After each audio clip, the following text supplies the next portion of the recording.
After midnight on Saturday, February 23rd, 1946, 19-year-old Mary Jean Leray was banging on the door and awoke the residents of a home in Texarkana, Texas. They phoned the police and put the nearly hysterical Leray on the phone. Leray frantically told police she and her boyfriend, Jimmy Hollins, went to the movies before parking on a nearby lover's lane. Within minutes, a man wearing a white cloth mask with eye holes cut into it appeared at the driver's window, brandishing a firearm and shining a bright flashlight into the couple's eyes. The assailant ordered both people from the car and then ordered Hollins to take off his breeches. The assailant then struck Hollins twice with the gun, hard enough to fracture his skull. Leray originally thought Hollins had been shot. She heard his skull fracturing. Hollins lay unconscious. Leray was ordered to run down the road. She came upon an abandoned car. The assailant caught up with her and asked her why she was running. She said he ordered her to run. The assailant accused her of lying and knocked her to the ground and sexually penetrated her with his firearm. After this, Leray fled on foot and arrived at the house she was talking to the police from.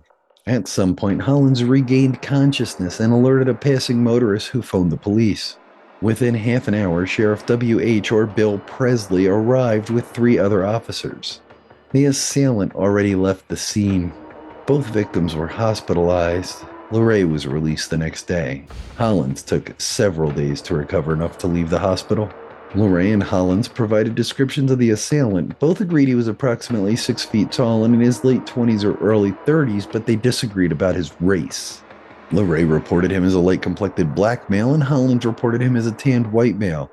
Neither was able to provide a description of his face. Law enforcement believed the couple knew their assailant and were covering for him, until after several murders happened in the same area with a similar MO. We will get to all that right after my ridiculously obnoxious trigger warning. Roll the intro.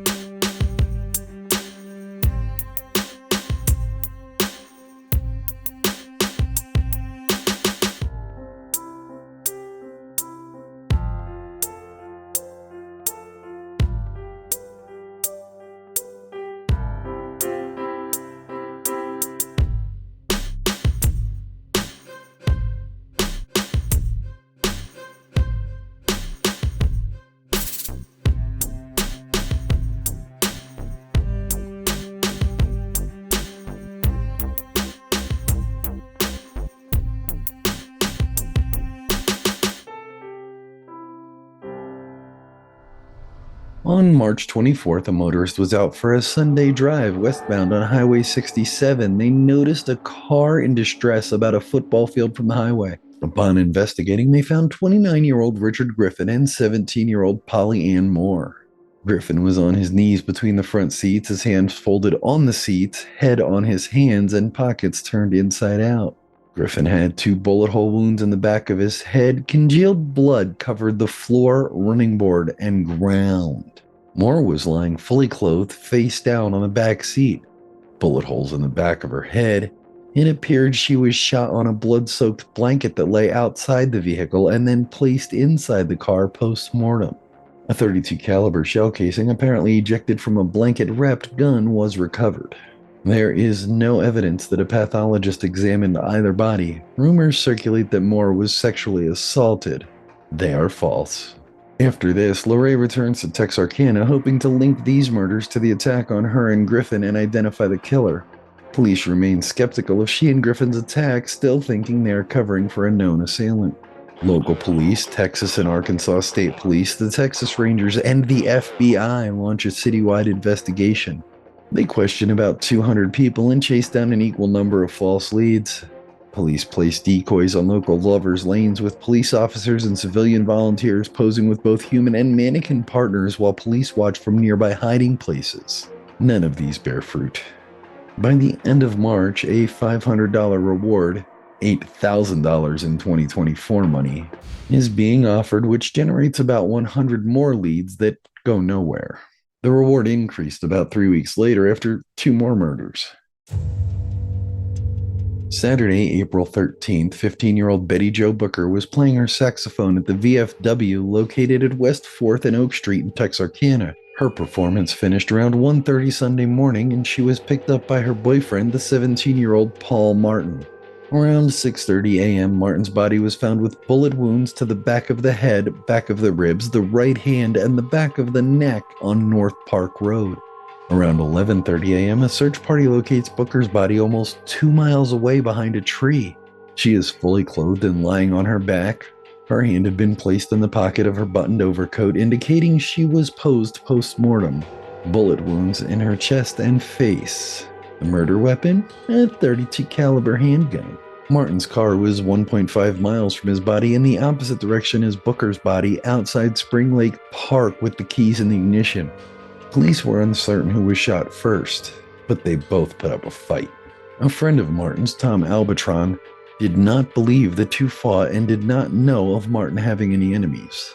Booker was a popular high school student, former Little Miss Texarkana, a sorority member, high school band officer, and the winner of several scholastic literary and musical prizes. On the day of the funeral, her school was dismissed early so students could attend. Both Booker and Martin were good church-going kids that were well-known and well-liked in the area. Their murder shocked the community. It was also at this point that the media gave the assailant the moniker of the Phantom Killer. It's also in this article that the press are the first to link the murders to the attacks on Hollins and Leray. These murders caused the reward to grow to $1,700, over $28,000 in today's money. The rumors were such a problem that Gonzalez held a press conference and stated the rumors were a hindrance to the investigation and harmful to innocent persons. Local teens became vigilantes, arming themselves and parking along deserted local roads waiting for the assailant to approach. 2 patrolling police came upon a car. While approaching, they noticed 2 people inside and introduced themselves, asking if the youths weren't scared. The girl replied, "It's a good thing you told me who you are," and then displayed a .25 caliber ACP pistol. When a man is killed in his own home about 3 weeks later, the public reaction becomes even more insane. In the late evening of May 3rd, Virgil and Katie Starks were enjoying a quiet evening on their 500-acre farm off Highway 67 about 10 miles outside Texarkana.